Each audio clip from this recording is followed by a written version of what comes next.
নমস্কার, আমি অনিন্দা। শিশুর সরল মনের কল্পনা, নিষ্পাপ কৌতূহল, আকুল আবেদন, স্বাধীন চেতা মনোভাব, অনুভূতির প্রকাশ ও মায়ের প্রতি এক মধুর অভিমানের চিত্র আজকের কবিতায়। অনুভব করুন কবিগুরু রবীন্দ্রনাথ ঠাকুরের শিশু কাব্যগ্রন্থের সমব্যথী কবিতা আমার আবৃত্তিতে।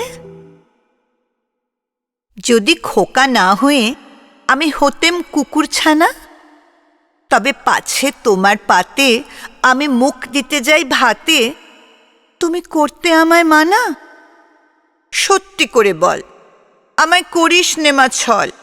বলতে আমায় দূর দূর দূর, কোথা থেকে এলো এই কুকুর? যা মা, তবে যা মা, আমায় কোলের থেকে নামা।